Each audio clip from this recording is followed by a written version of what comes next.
Segunda Tesalonicenses 2:17 dice así la palabra del Señor: pero nosotros, hermanos, separados de vosotros por breve tiempo en persona, pero no en espíritu, estábamos muy ansiosos con profundo deseo de ver vuestro rostro, ya que queríamos ir a vosotros, al menos yo, Pablo, más de una vez, pero Satanás nos lo ha impedido.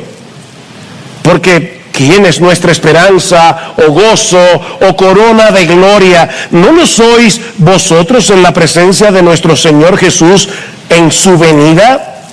Pues vosotros sois nuestra gloria y nuestro gozo. Si yo les preguntara ¿cuál es la marca distintiva del cristiano? ¿Qué es lo que evidencia sin lugar a dudas que una persona es un verdadero discípulo de Jesús? Yo espero que por lo menos los cristianos que están en este lugar respondan rápidamente que esa marca distintiva es el amor. El amor. Hablando de la relación de los cristianos entre sí, dice el Señor Jesucristo en Juan capítulo 13, versículo 35, que el mundo conocerá que nosotros somos sus discípulos si tenemos amor los unos por los otros.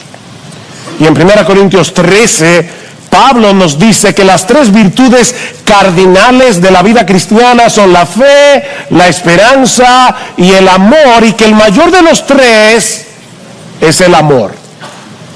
Ahora, yo debo hacer una aclaración, sobre todo por amor a las personas que nos visitan en esta mañana. Nadie será salvo por amar. O sea, la Biblia no dice ama y serás salvo. La Biblia dice cree y serás salvo. Nadie será salvo por amar. Somos salvos por creer. Pero todo aquel que ha sido salvado por gracia por medio de la fe evidencia su salvación por medio del amor. El amor es la evidencia.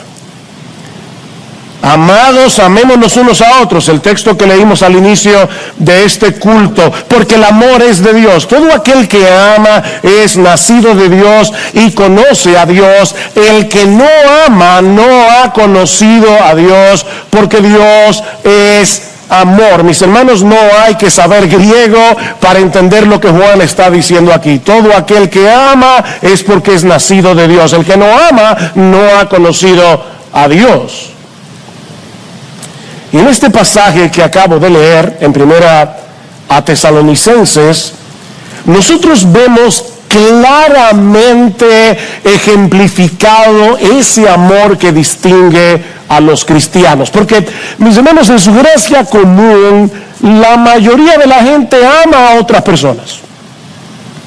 Pero aquí estamos hablando de un amor distintivamente cristiano, y lo veremos a medida que vamos desarrollando este mensaje. Y en Pablo nosotros tenemos un ejemplo de ese tipo de amor.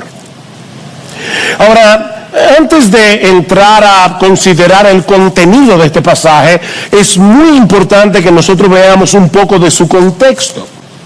Al poco tiempo de que Pablo y su equipo misionero llegaran a Tesalónica a predicar el evangelio, los judíos juntaron una turba que forzó a Pablo, a Silas y a Timoteo a huir de la ciudad. Y es así como Pablo y los demás llegan a Berea. De manera que los misioneros tuvieron muy poco tiempo, apenas unas pocas semanas, para discipular a estos nuevos creyentes y confirmarlos en su fe.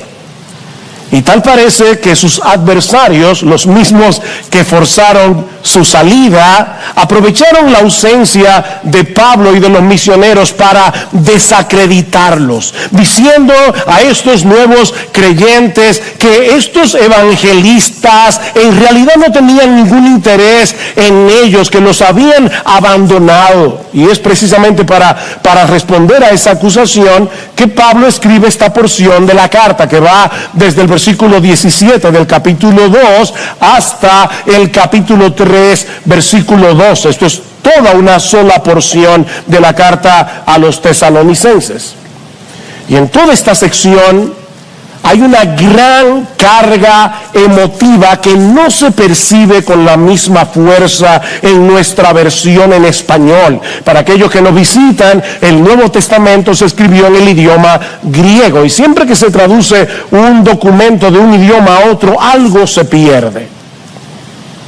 El comentarista Hendrickson, cuando digo que algo se pierde, me refiero a la fuerza, no a la palabra en sí. Nosotros tenemos la palabra de Dios en español y es la palabra de Dios.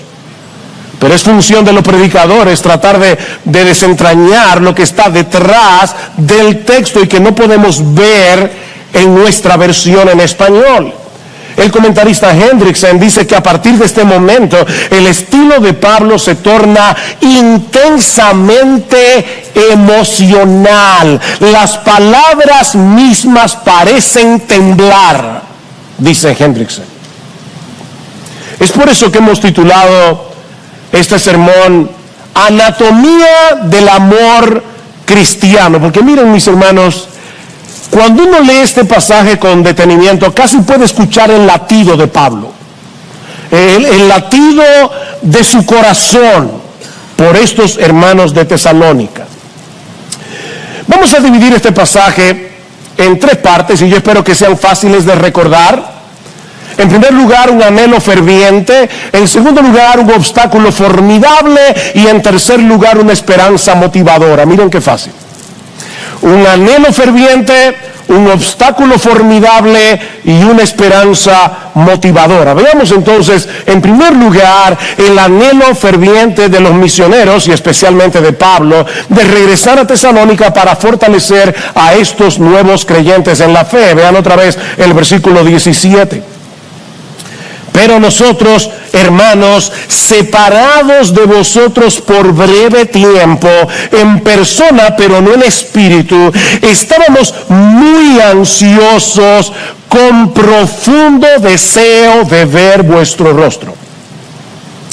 La palabra que se traduce como separación es un verbo compuesto que de paso solo aparece aquí en todo el Nuevo Testamento y que significa quedarse huérfano.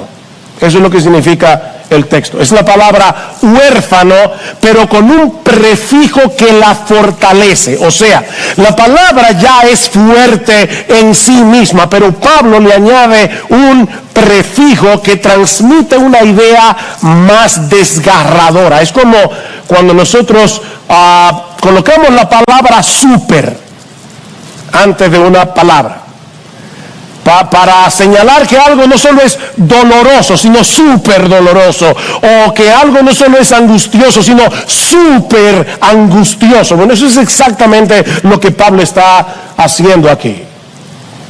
Este verbo sugiere una separación violenta, una separación desgarradora, dolorosa, profundamente dolorosa, como la de un niño que ha perdido de repente a sus padres, o como alguien que ha perdido un miembro de su cuerpo.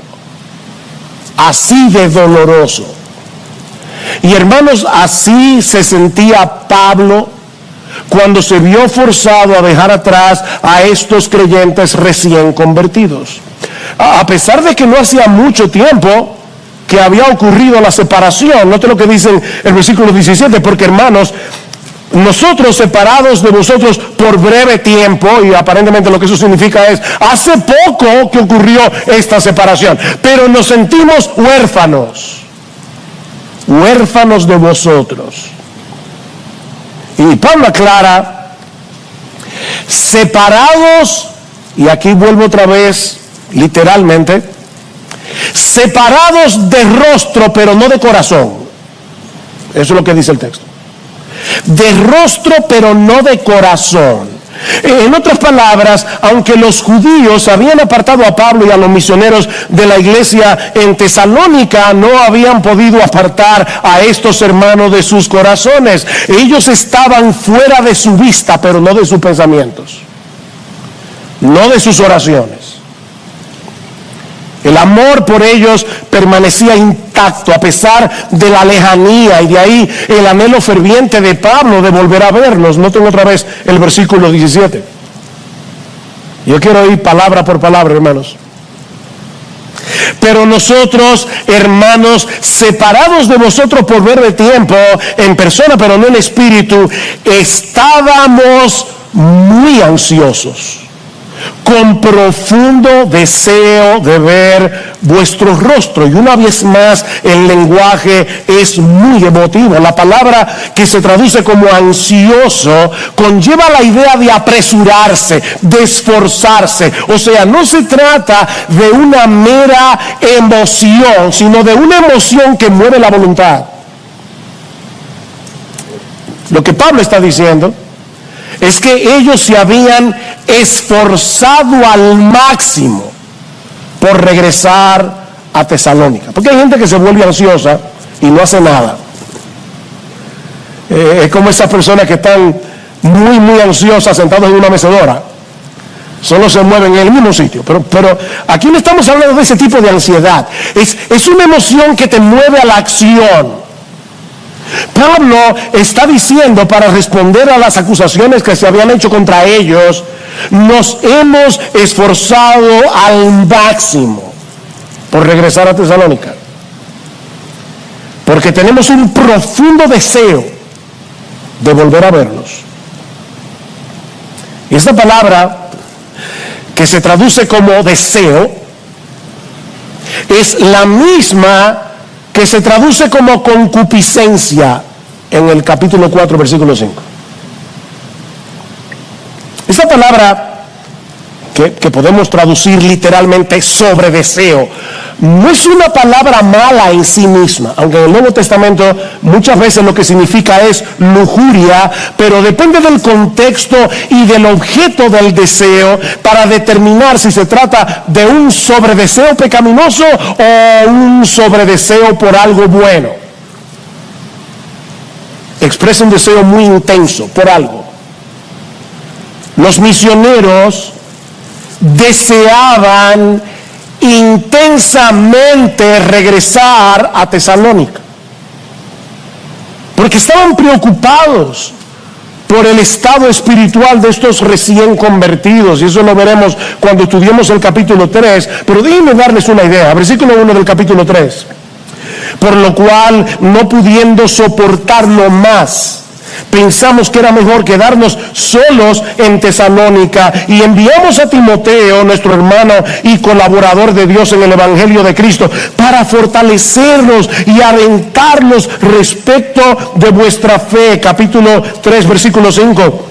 Por eso también yo, cuando ya no pude soportar más, envié para informarme de vuestra fe, por temor a que el tentador os hubiera tentado y que nuestro trabajo resultara en vano. Pero ahora Timoteo ha regresado de vosotros a nosotros y nos ha traído buenas noticias, y la palabra ahí es evangelio.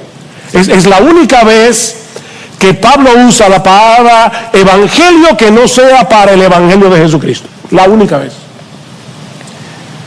Las noticias de Pablo, de Timoteo, dice Pablo, me sonaron como un evangelio para mí. Las buenas noticias de vuestra fe y amor, y de que siempre tenéis buen recuerdo de nosotros, añorando vernos como también nosotros a vosotros. Por eso, hermanos, en toda nuestra necesidad y aflicción fuimos consolados respecto a vosotros por medio de vuestra fe. Y ahora escuchen: porque ahora sí que vivimos, si vosotros estáis firmes en el Señor. ¡Wow! ¡Qué amor! ¡Qué amor! Mis hermanos, el verdadero amor cristiano se preocupa genuinamente por la condición espiritual de sus hermanos en la fe. Si bien es cierto que es Dios el que da el crecimiento, Dios usa medios para que sigamos avanzando hacia la madurez. Eso es lo que Pablo nos presenta en Efesios capítulo 4. Es hablando la verdad en amor que podemos crecer para ser cada vez más semejantes a nuestro Señor Jesucristo. Lo que esto significa, en palabras más sencillas, es que es en el contexto del discipulado mutuo que la iglesia avanza hacia la madurez cristiana. Y ese discipulado no es un programa. Alguna gente me pregunta, ¿ustedes tienen un programa de evangelismo? De discipulado, perdón. No, esto no es un programa, hermanos, es el resultado de una genuina preocupación por el crecimiento de tu hermano. En otras palabras, tú y yo tenemos una responsabilidad de ayudar en lo que podamos al crecimiento de otros, así como nosotros necesitamos la ayuda de otros para crecer. Déjame hacerte una pregunta, ¿tú estás discipulando a alguien ahora mismo?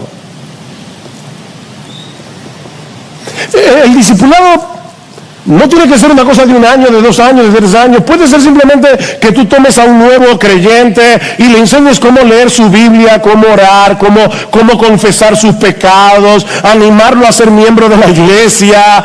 Tú estás discipulando a alguien o alguien te está discipulando a ti ahora mismo. Esto no es un programa. Es simplemente el resultado del amor. El discipulado es una manifestación concreta del amor.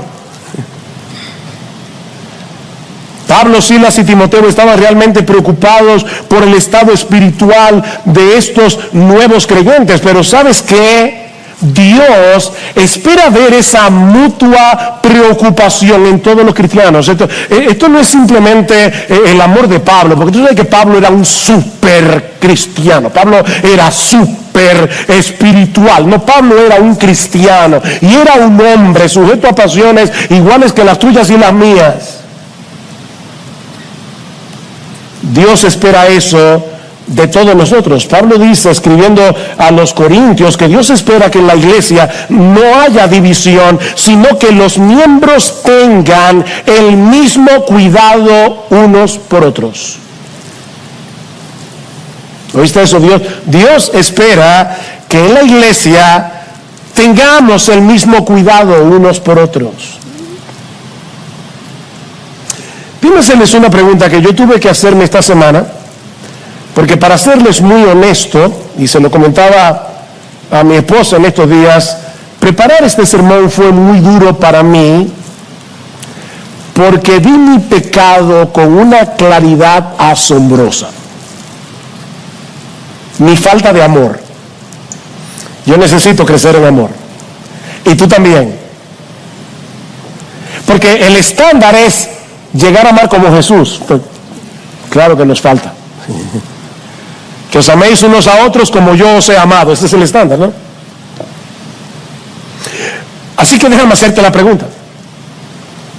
¿Cómo fue que Pablo llegó a desarrollar esa capacidad de amar tan intensa y genuinamente?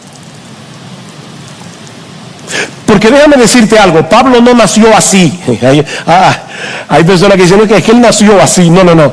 Pablo no nació con una disposición natural hacia el amor. Todo lo contrario, Pablo fue un fanático religioso que llegó a perseguir a los cristianos con saña. O sea, antes de ser cristiano, Pablo tenía una gran capacidad de odiar y de hacer daño.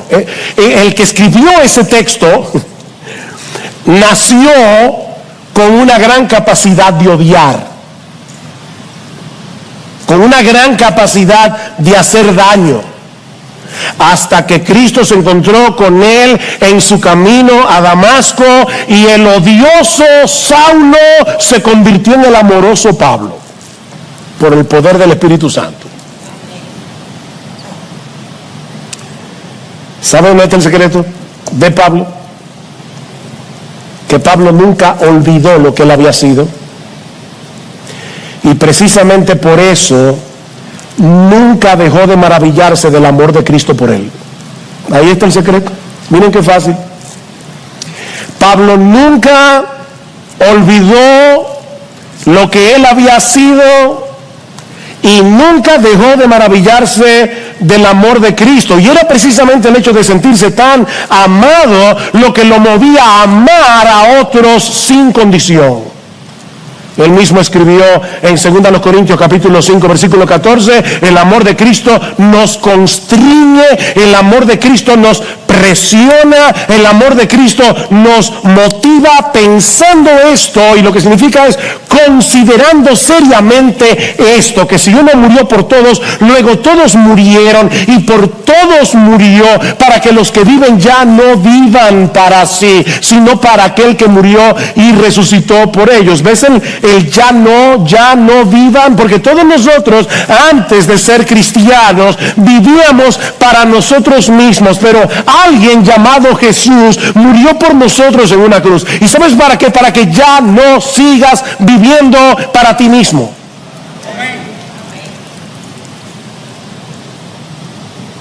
¿Tú quieres aprender a amar así? Pon el Evangelio en el centro de tu vida. No lo pierdas de vista.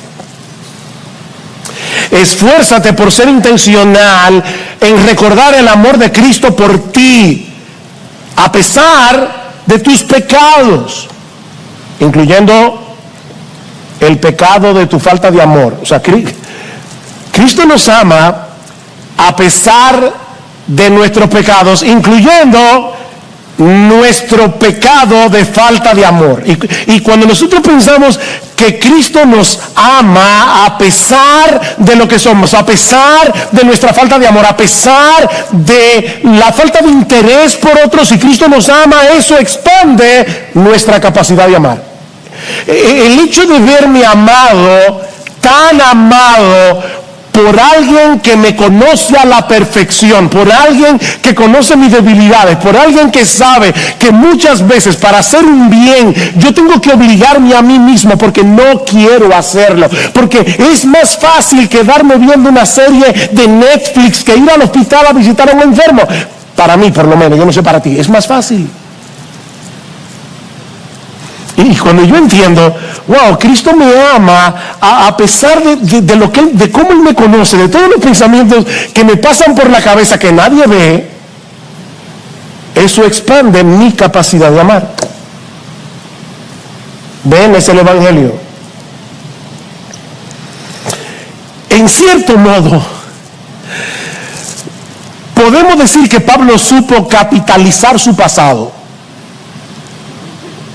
¿Cómo así? Bueno, que en vez de paralizarse por la culpa de haber sido un perseguidor de la iglesia, Pablo convirtió su pasado pecaminoso en una especie de combustible que alimentaba la llama de su amor por Cristo y de su iglesia. Wow, Cristo me ama. A pesar de lo que fui, a pesar de lo que soy, Pablo nunca dejó de asombrarse que Cristo lo amara tanto, que no solo lo salvó, sino que lo convirtió en un apóstol. Pablo dice en Efesios 3, me encanta este versículo: a mí, que soy menos que el más pequeño de todos los santos. Definitivamente Pablo sabía acumular las palabras, ¿verdad? Para expresar una idea. A mí, que soy menos que el más pequeño de todos los santos, me fue dada esta gracia de anunciar entre los gentiles el evangelio de las inescrutables riquezas de Cristo. Pablo dice, yo no puedo entender cómo Cristo me ama tanto. Y por eso podía amar como Él amaba, siendo un hombre como tú y como yo, que seguramente tenía que luchar con sus propios pecados. Ahora, Pablo no solo estaba muy consciente del amor de Cristo, en contraste, ¿verdad?, con su pecaminosidad, sino también del hecho de que Cristo lo había colocado en medio de esa familia que él antes perseguía. Esos que antes eran el objeto de su odio, ahora eran sus hermanos. Ven cómo comienza el texto, pero nosotros, hermanos, y alguien puede decir, bueno, pastor, pero usted sabe que Pablo le llamaba hermano a todos los cristianos. Ya está viendo más de la cuenta.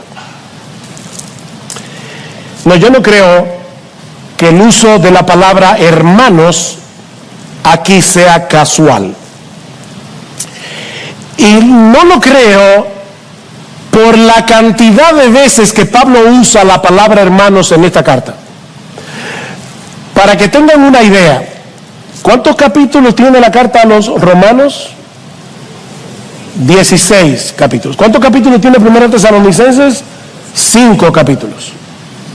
¿Saben cuántas veces Pablo usa la palabra hermanos en toda la carta de los romanos? 20 veces. ¿Saben cuántas veces usa la palabra hermanos en estos 5 capítulos de Primera Tesalónica? 19 veces, casi la misma cantidad, con 11 capítulos de diferencia. Hermanos, hermanos, hermanos. Los cristianos debemos amarnos porque somos hermanos. Somos y hermanos de sangre, en el mejor sentido de la palabra. Somos miembros de una misma familia, tenemos un mismo Salvador, fuimos comprados por la misma sangre y ahora pertenecemos al mismo Padre. Mis hermanos, cuando Cristo murió en la cruz, una de las cosas que nos quitó como una ropa sucia es el individualismo.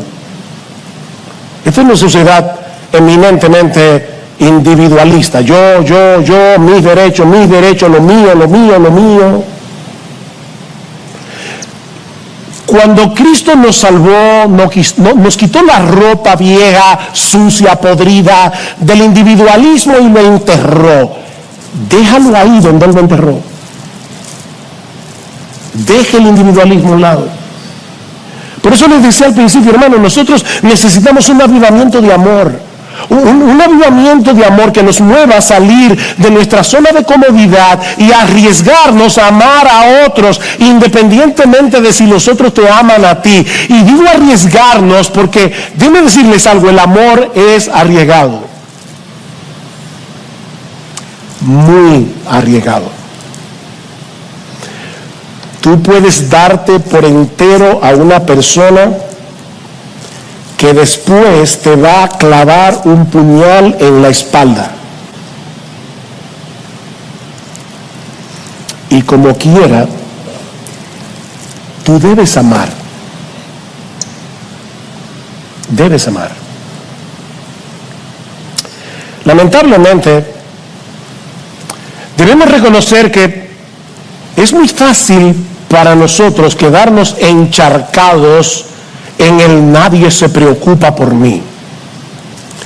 En vez de decirnos a nosotros mismos, necesito crecer en mi preocupación por los demás.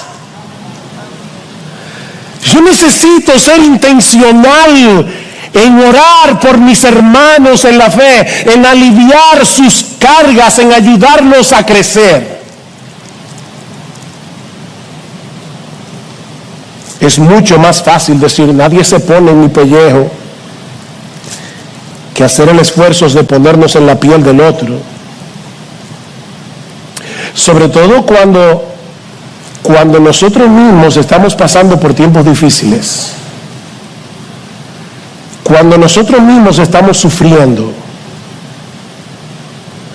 Ustedes leyeron con cuidado lo que Pablo dijo en el capítulo 3, versículo 7, porque hay algo allí que podemos fácilmente pasar por alto, que dice Pablo, por eso, hermanos, en toda nuestra necesidad y aflicción fuimos consolados respecto a vosotros por medio de vuestra fe. Pablo mismo estaba en necesidad. Pablo mismo estaba en aflicción cuando manifestó este amor tan profundo por los hermanos de Tesalónica. Así que el dolor no es una excusa. Mira, mi hermano querido, mi hermana, en vez de aislarte en tu dolor, haz lo que hizo Pablo. Pablo seguía preocupado por estos hermanos. Y aunque se había esforzado por regresar a Tesalónica, algo se lo impidió. Lo que nos lleva a nuestro segundo encabezado. Ya vimos el anhelo ferviente. Vemos ahora en segundo lugar el obstáculo formidable. Versículo 18.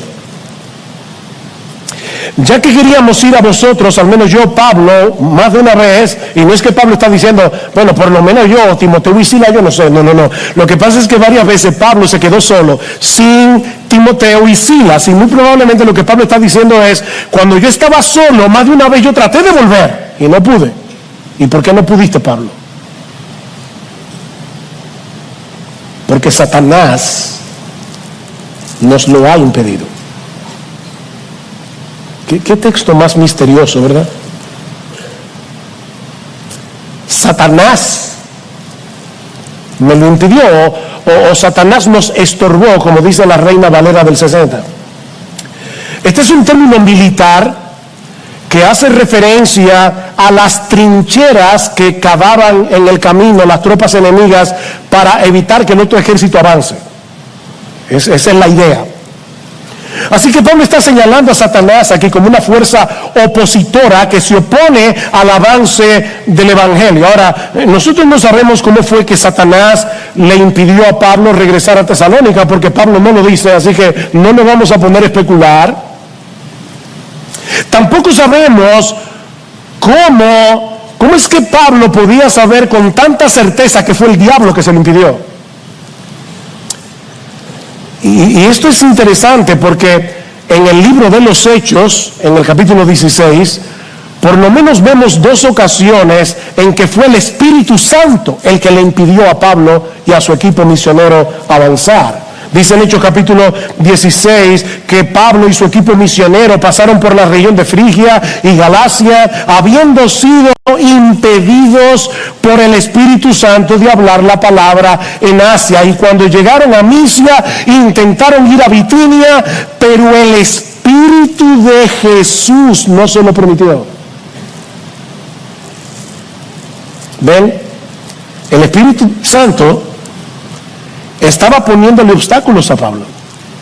Y lo estaba haciendo para obligarlo, para forzarlo. Si ustedes ven un mapa de Asia Menor, se van a dar cuenta que Pablo está recorriendo Galacia, Bitinia, y llega a un punto que solo le queda Troas, y después de Troas está el mar. Y es ahí donde aparece un varón macedonio que le dice a Pablo, pasa a Europa y ayúdanos. Así que el Evangelio llega a Europa porque el Espíritu Santo, que aquí es identificado como el Espíritu de Jesús, tiene un plan misionero, y conforme a ese plan misionero estaba acercando a Pablo para que el Evangelio llegara a Europa. Así que yo vuelvo a preguntar, ¿cómo podía Pablo saber que en esa ocasión el impedimento vino del diablo y no del Espíritu Santo?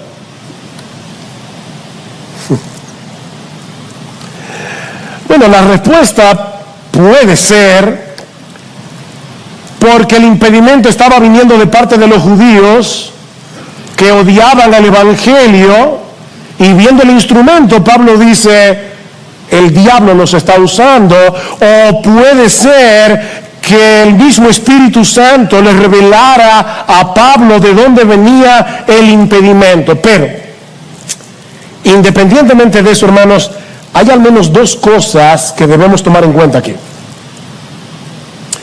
La primera es que en el avance de la obra de Dios en el mundo, ni el Espíritu Santo ni Satanás son observadores pasivos. Eso es obvio. Mientras el Espíritu Santo está usando a los siervos de Dios para que se propague el Evangelio, el enemigo de nuestras almas está haciendo todo lo que esté a su alcance para obstaculizarlos. El diablo odia el evangelio. De hecho, mi amigo que estás aquí sin Cristo, déjame decirte algo. ¿Sabes por qué el diablo odia el evangelio? Porque Satanás no quiere que tú escuches el evangelio, porque el evangelio es poder de Dios para salvación. Y el diablo es tan cruel que quiere arrastrarte con él al infierno. Por eso el diablo odia tanto el evangelio. No de gratis. Pero la segunda cosa que debemos tomar en cuenta es que aún el mismo Satanás está bajo el control soberano de Dios. Y por lo tanto, él no puede actuar sin su permiso. ¿Recuerdan en Lucas, capítulo 21, versículo 22-31, cuando Cristo le dice a Pedro, Satanás os ha pedido para zarandearlos como a trigo, pero yo he rogado por ti para que tu fe no falte. Satanás os ha pedido, porque él no puede hacer absolutamente nada a menos que Dios se lo permita.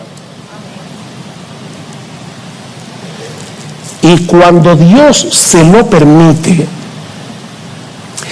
es porque tiene un propósito superior en mente. Dios usa al mismo diablo para llevar a cabo sus planes.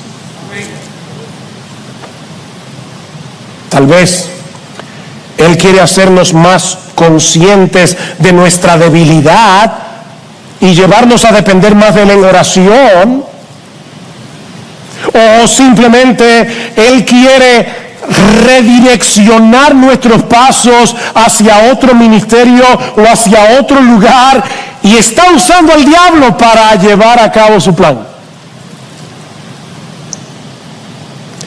Porque de una forma u otra, la voluntad soberana del Dios soberano termina imponiéndose. Y gloria a Dios por eso. De hecho, si lo pensamos bien, nosotros debemos darle gracias a Dios de que Él le haya permitido al diablo impedirle a Pablo regresar a Tesalónica. ¿Por qué? Porque de no haber sido así, Pablo no hubiera escrito esta carta, ni la segunda.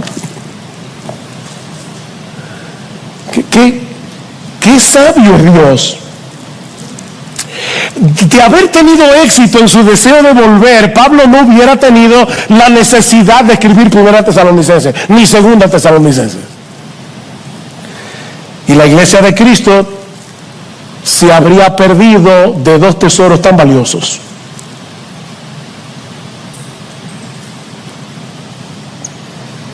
La voluntad de Dios termina imponiéndose de un modo u otro,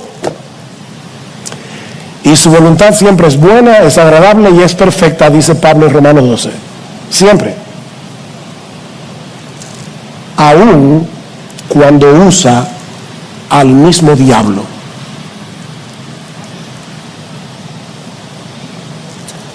Sin embargo, mis hermanos, aunque eso definitivamente es un misterio para nosotros, el mismo Dios nos dice en su palabra que debemos orar por el avance del evangelio precisamente debido a esa oposición diabólica. Mis hermanos, nosotros estamos en una guerra. Esto no es un picnic de escuela dominical, esto es una guerra. Esto es una guerra que se pelea de rodillas. ¿Qué dice Pablo en 2 Tesalonicenses, capítulo 3? Versículos 1 al 3, dice: finalmente, hermanos, orad por nosotros para que la palabra del Señor se extienda rápidamente y sea glorificada, así como sucedió también con vosotros, y para que seamos librados de hombres perversos y malos, porque no es de todos la fe. Pablo está diciendo: oren por nosotros, porque la obra no se hace sin impedimento. Y en Efesios capítulo 6, ustedes conocen el texto, no tenemos lucha contra sangre y carne, sino contra principados, contra potestades, contra huestes de maldad en las regiones celestes. Y ahora Pablo termina diciendo: tomen la armadura de Dios y oren por mí, para que me sea dada palabra, para que yo pueda, en medio de esta guerra, yo pueda dar a conocer el evangelio como yo debo predicarlo. Oren por mí, dice Pablo, aún para que Dios me dé valor. Oren por eso. Cuando sus pastores salen a predicar, hermanos, estos o los hermanos que van a Primavera, o los hermanos que van a Yabonico y a otros lugares, que salen cada domingo de esta iglesia y de otras iglesias de Cristo en el mundo entero a predicar el evangelio, el diablo está atento, no el mismo Satanás, porque no es omnipresente, pero sus huestes demoníacas quieren impedir que el evangelio se expanda. ¿Y qué debemos hacer nosotros? Orar. Orar, mis hermanos, porque este es un enemigo que no podemos enfrentar en nuestras propias fuerzas, y porque lo que está en juego aquí es demasiado precioso. Y eso nos lleva a nuestro tercer encabezado. Ya hemos visto un anhelo ferviente, hemos visto un obstáculo formidable. Vemos ahora, en tercer y último lugar, una esperanza motivadora. Una esperanza motivadora. Además del profundo amor que los misioneros sentían por los creyentes de Tesalónica, su anhelo de volver a verlos y confirmarlos en su fe era motivado por el gozo que estos creyentes producían en el corazón de Pablo en el presente, y el gozo que estos creyentes producirían en el corazón de Pablo en la segunda venida de Cristo. Vean el versículo 19. Segunda Tesalónica 2:19. Porque ¿quién es nuestra esperanza, o gozo, o corona de gloria? ¿No lo sois vosotros en la presencia de nuestro Señor Jesús en su venida? Pues vosotros sois nuestra gloria y nuestro gozo. Obviamente, nuestra esperanza y nuestro gozo cuando lleguemos al cielo será encontrarnos con Jesús. Nada sobrepasará el gozo y la alegría de estar en su presencia. Pero lo que Pablo está diciendo es que también será motivo de mucha alegría ver en nuestros hermanos, estoy escogiendo cada palabra, no ver a nuestros hermanos, no, eso también será de alegría, pero ver en nuestros hermanos el resultado del trabajo que hicimos aquí para beneficio de ellos. Debo explicar esto con calma, porque quiero animarlos. Miren, hay muchas personas que intervienen en la salvación y edificación de cada creyente. Y es imposible establecer de este lado de la eternidad qué papel le tocó a cada uno. Escribiendo a los Corintios, Pablo dice: yo planté, Apolos regó, pero el crecimiento lo ha dado Dios. Así que ni el que planta es algo, ni el que riega es algo, sino Dios que da el crecimiento. Así que al final la gloria es de Dios, porque Él es el que hace eficaz el fruto de nuestro ministerio. Pero en ese mismo pasaje, Pablo dice que nosotros somos colaboradores de Dios.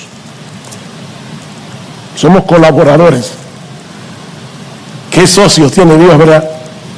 Sí. Somos colaboradores de Dios. Y todos los que intervinieron en esa cadena de evangelismo, discipulado, recibirán su recompensa. Tal vez tú fuiste el primero en compartir el evangelio con alguien que en ese momento no reaccionó. Luego vino otro y regó la semilla que tú habías sembrado. Y luego vino otro, años después, ya tú ni te acuerdas que tú le predicaste el evangelio a esa persona, que volvió a regar la semilla que tú sembraste. Hasta que allí fue cuando Dios dijo: vive, y la persona se convirtió.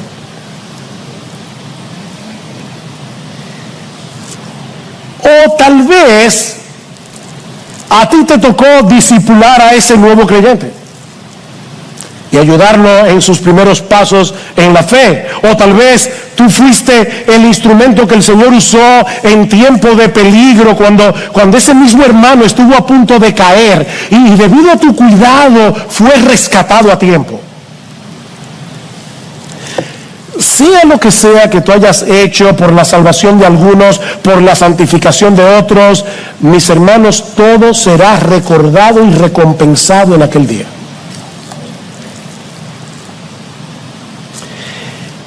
Mira, tal vez las personas que tú beneficiaste ni te lo agradecieron. O tal vez ya tú ni te acuerdas que tú fuiste parte de ese proceso. Ni te acuerdas. Tú recuerdas a todas las personas que tú has animado en esta iglesia. O tú recuerdas a quienes tú le has predicado el Evangelio a lo largo de toda tu vida cristiana. Hay una historia famosa de un señor llamado Luke Short, un inglés, que oyó el Evangelio a través de un pastor muy famoso en la época de los puritanos, Richard Sibbes, y no se convirtió. 15 años tenía. Luke Short emigró a las colonias americanas, y cuando tenía más de 90 años de edad, sentado en una piedra en su campo, recordó la prédica de Richard Sibbes que él oyó cuando tenía 15 años y se convirtió.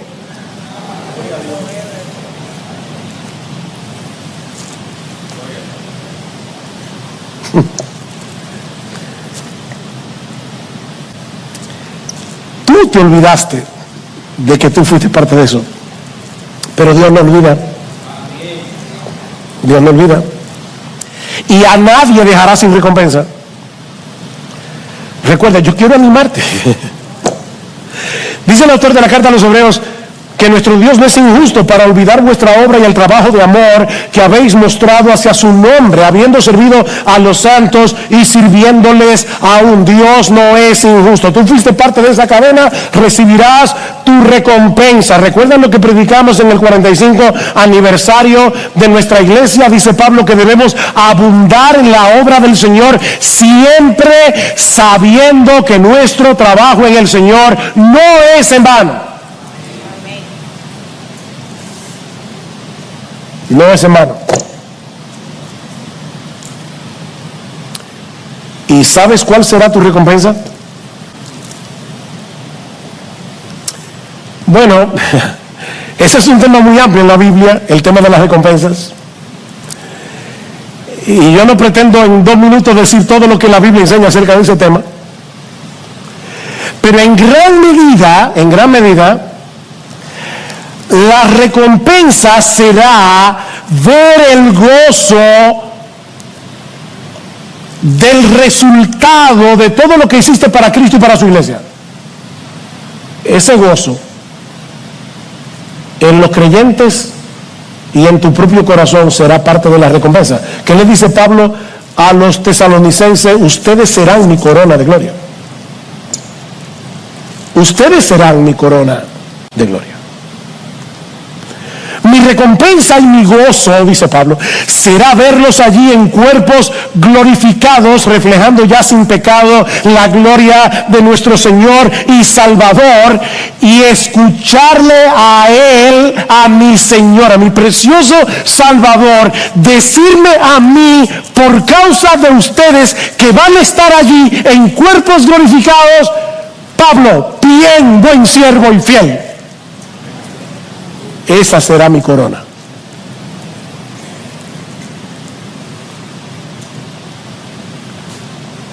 Bien, buen líder de grupo pequeño. Te ocupaste de tus hermanos que estaban allí en ese grupo. Bien, buen maestro de escuela dominical, tú ni te acuerdas a quién le diste clases cuando ese niño tenía 8 años, pero tú sembraste una semilla en el corazón de ese niño cuando tú eras maestro de escuela dominical, y sin tú saberlo, con el paso del tiempo Dios fue enviando persona tras persona tras personas que regaron esa semilla hasta que germinó. Y cuando estemos en la gloria, nosotros veremos a todos esos santos brillando con la gloria de Jesús y Cristo diciendo: ven acá, mi hijo, ven acá, ven acá. Tú ese que está ahí, bien buen siervo y fiel, porque Él está aquí por ti, por mí.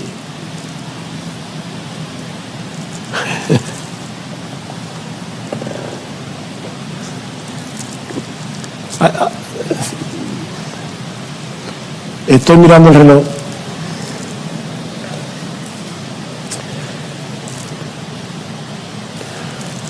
Hay una canción que la letra no es teológicamente tan precisa, pero muchas veces a lo largo de mi vida cristiana escucho esa canción y me pongo a llorar. Y es un individuo que narra un sueño. Ya, yo sé que algunos miembros de MSJ ya se ponen nerviosos. Dice: yo tuve un sueño. En el sueño yo llegaba al cielo y caminando por la calle de Oro me encontré contigo, y mientras hablábamos, un joven vino caminando hacia ti y te dijo: fulano, tal vez tú no me recuerdas, pero yo fui alumno tuyo en la escuela dominical cuando yo tenía 8 años, y un día estabas orando por tus alumnos y el Espíritu Santo te usó para salvarme a mí.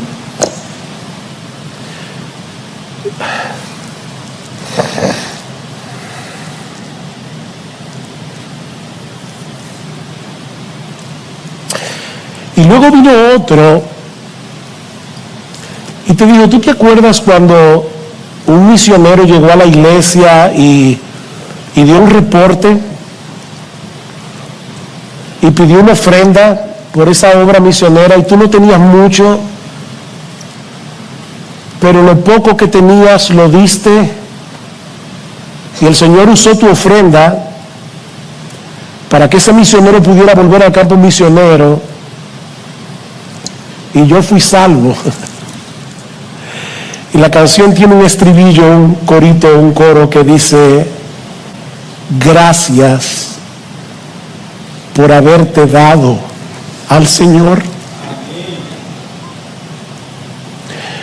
Yo soy una vida que fue transformada porque tú te diste al Señor. Y él termina diciendo: yo sé que dicen que en el cielo no habrá lágrimas, pero me parece que tú te volteaste y me pareció ver una lágrima en tus ojos. Gracias por haberte dado al Señor. Gracias. Porque en el cielo no solo viviremos amando, sino también contemplando por siempre, por los siglos de los siglos, el fruto de nuestro amor terrenal. Lo que tú hiciste aquí por amor, tú verás el fruto allá, por los siglos de los siglos. No se cansen de hacer el bien, le dice Pablo a los Gálatas, porque a su tiempo segaremos y no desmayamos. No te canses. No te canses de discipular a otro, no te canses de consolar al afligido, no te canses de predicar el evangelio, no te canses. Padres, no se cansen de criar a sus hijos. Yo sé que a veces parece que la labor no está dando resultado. Padres, no se cansen de orar por ellos. A su tiempo segaremos y no desmayamos. Amén.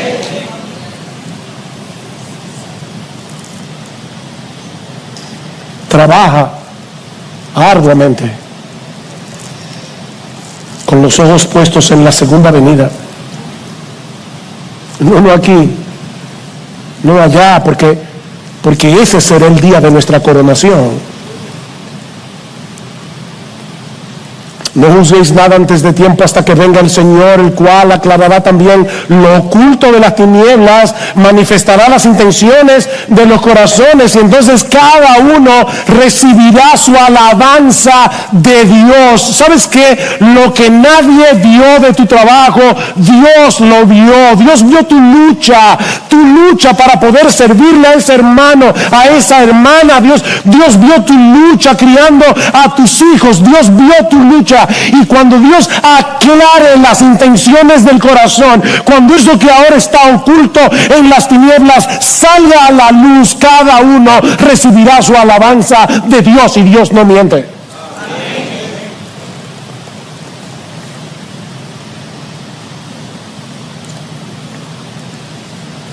Y mientras llegue ese día, ten ojos para ver a los que están caminando bien, y anima tu corazón con ellos. ¿Qué dice Pablo en el versículo 20? Ustedes sois, ahora, no que lo serán cuando Cristo vuelva, ustedes sois nuestra gloria y nuestro gozo. Esta iglesia llenó de gozo y de alegría el corazón de Pablo, cuando muchos otros fueron motivo de desaliento para él. Mis hermanos amados de Iglesia Bíblica del Señor Jesucristo, los pastores somos alentados, somos animados por la iglesia. No solamente cuando nos dicen palabras de ánimo, somos animados al verles recibir la palabra predicada con un corazón enseñable. Somos animados al percibir en los miembros cómo están tomando en serio su propio crecimiento espiritual y el crecimiento espiritual de sus hermanos. Créannos, amados hermanos de IBCJ, eso anima nuestro corazón como nada más puede hacerlo. Yo no tengo mayor gozo que este, dice Juan, que el ver a mis hijos andando en la verdad. Así que, queridos hermanos de IBCJ, cada uno de ustedes tiene el potencial de animar el corazón de sus pastores.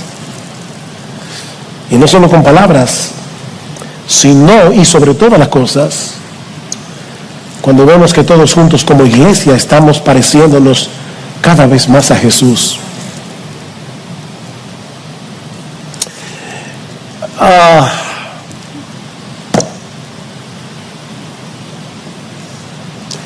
Yo no puedo terminar sin decir dos cosas. Sí, me pasé. Una vez al año no hace daño, dicen los cubanos.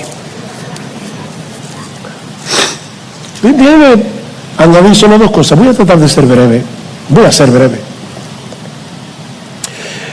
La primera es que vuelvas a recordar el Evangelio.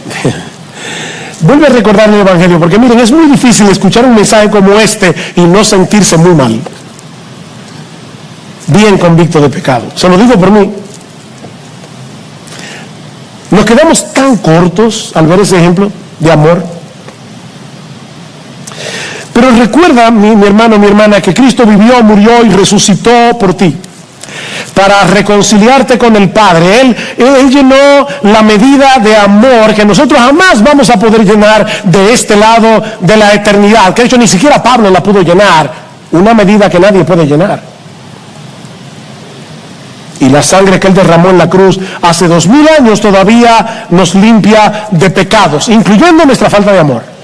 Si confesamos nuestros pecados, Él es fiel y justo para perdonar nuestros pecados y limpiarnos de toda maldad. ¿Has podido identificar en ti falta de amor? ¿Has podido identificar en ti áreas en las que tú puedes crecer en el amor? Pídele perdón al Señor y el Señor te perdonará.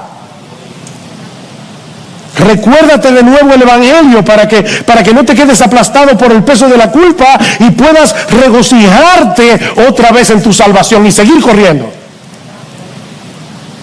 Pero no lo dejes ahí. Y aquí está mi segunda aplicación. Todos nosotros necesitamos seguir creciendo.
En nuestra capacidad de amar a los demás.